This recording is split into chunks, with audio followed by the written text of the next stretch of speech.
Hello and welcome to the France 24 interview. Our guest today is the Speaker of the Israeli Parliament, the Knesset, Reuven Rivlin. Welcome to the France 24 interview. It's very good to be here. We'll talk mainly about the hot issues in the Middle East, starting with Iran. Obviously, there's a lot of talk that there would be an Israeli strike, maybe even before the U.S. election. I'm just going to give you a quote of a recent interview given by the President of the United States, Barack Obama. He said, "Any pressure I feel is simply to do what's right for the American people, and I'm going to block out any noise that's out there."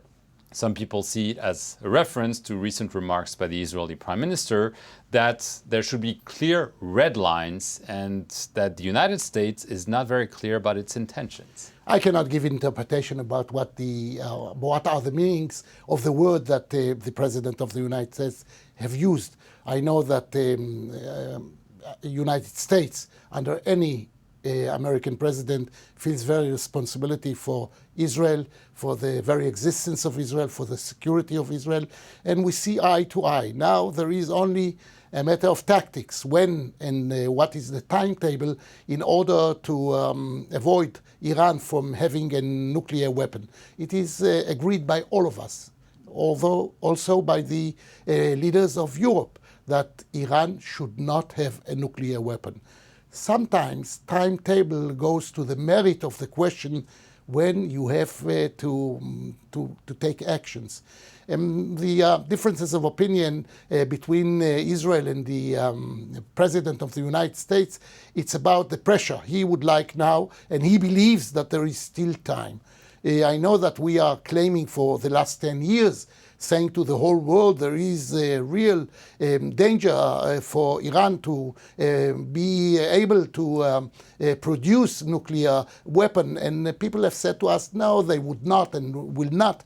And now we know very well that they are on the threshold of But the timeline, as you say, is important. Very important. The Prime Minister of Israel seems to be thinking that towards the end of this year, 2012, is really the last deadline. But how serious is it when, for the past years, Israel has been saying, oh, they're on the threshold, and the years pass. Yes, now it's on the agenda of everyone. It's on the agenda of the free world. And everyone knows that there is a need to pay attention, to be concerned. We know that the Iranians are holding Israel as an excuse for the need to develop nuclear weapon. We are talking to the Americans all the time. We are looking and seeing the problem eye to eye.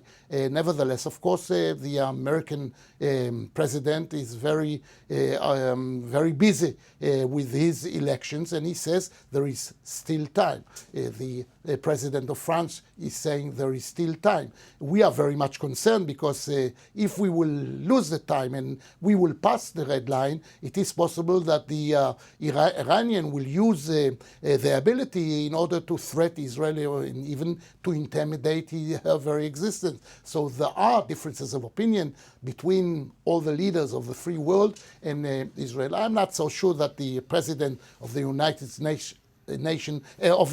States is ignoring Israel. But he has said what he had to say because our prime minister have demand from the Americans, our allies and our friends, and the need for them to say loud and clear to the Iranian that it is impossible. Probably the President of the United States have decided we will do what we have to do, but in due time, according to his idea. Do you, deep in your heart, trust Barack Obama to do everything that's needed to protect Israel vis-a-vis the Iran nuclear threat? Barack Obama has his own strategy and his own thoughts about the needs. We know that for us it is not a question how and when and if. For us it is a matter that we have to deal with on a daily basis, because we cannot agree and we cannot get used to the idea that the Iranian would be able to do so, because it goes to the merit of our very existence. So Barack Obama and others in Europe say there is time and space for negotiation. Do you think Israel should strike military Iran because Iran is just trying to buy time through those negotiations? First of all, Israel would like to warn the whole world that there is a danger, and but it's been doing so. Yes. So what do you do now? If Israel would be left alone, for example, God forbid, and I'm sure that she would not be left alone, Israel has to be prepared in order to keep her ability to defend herself, and we can have the opportunity to do whatever we need to do in order to protect ourselves. I believe in Israel we have a debate on the same questions also. But if you are asking us, we trust the Americans. Of course, we trust every American president. Sometimes we can think that he thinks wrongly, his assumptions are not exactly the assumptions that one should have. And those are remarks, those are notes to order and notes to the understanding of the Americans. But I really believe that Barack Obama, as much as all the American president before him, thinks that the safety of Israel and the need to keep Israel safe is one of the strategical needs of the American people. If there's no green light from Washington, you think Israel can and should strike on its own Iran? It is a matter of the very existence of Israel. We should not even spell one word more than that. If people will intimidate the very existence, and Ahmadinejad and other leaders in Iran are saying loud and clear in the United Nations, saying that one of the members of the United Nations, Israel, should not exist. This is something that we have to take very serious. And of course, Israel has to have the ability in order to return any kind of action that we need in order to keep the threat from Iran far away from us. You've alluded to the debate on Israel. There's a bruising debate. Some very senior former official, be it from the Mossad, the army, and even within the cabinet, do not agree with the idea to strike Iran. What do you make of this debate? There is a debate because Israel is a democracy, and in Israel you have differences of opinion. We can say, let them try, and then we can retaliate. They know exactly what are the abilities of Israel. Everyone has his own idea and in his own mind. The Prime Minister knows everything and every detail that one should know in order to get to the decision and the right decisions.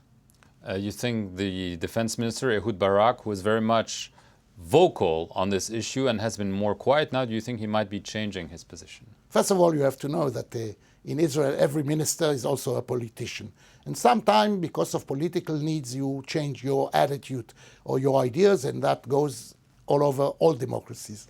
I'm, as a veteran politician and one who served also in the Israeli government, knows very well that from time to time people are changing their political ideas in order to gain support. But I'm sure that Barak had a lot of discussions with the Americans, and after finding out that probably the Americans are very serious about the need to stop Iran from holding a nuclear weapon, was convinced that he can wait till the election in the United States.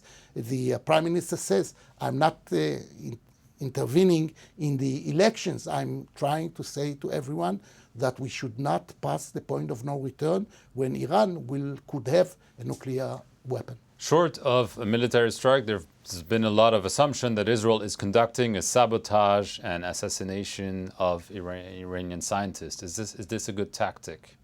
I'm not so sure that those rumors are a real one.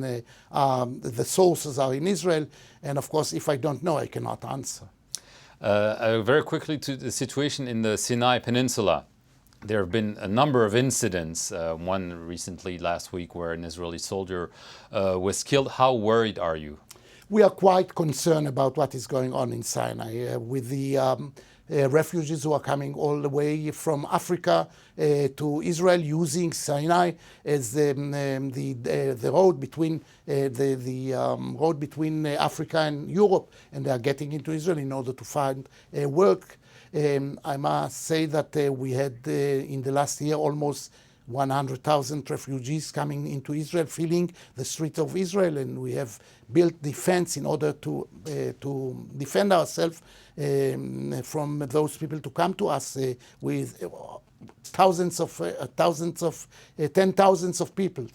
I must say we are concerned, and we know that since the crisis in Egypt, since the revolution against Mubarak, since the last election, until the new president of Egypt have taken his place, we are in a sort of problem, because the Egyptians are trying to reach back their sovereignty and their ability to rule and to bring law and order to Sinai. You're in favor of that, no? Of course. We have problem, because according to the Camp David Accords, they should not bring army into Sinai. The foreign minister yesterday have announced that there is no way that the Egyptians, for example, will let military go into Sinai. On the other hand, we would like the Egyptian to bring Egyptian sovereignty into Sinai, and to get hold of all those gangs and all those groups, some of them terrorist groups or bandits groups, and we are very much concerned. Can Israel trust a president from Egypt who comes from the Muslim Brotherhood? The current president, the elected president,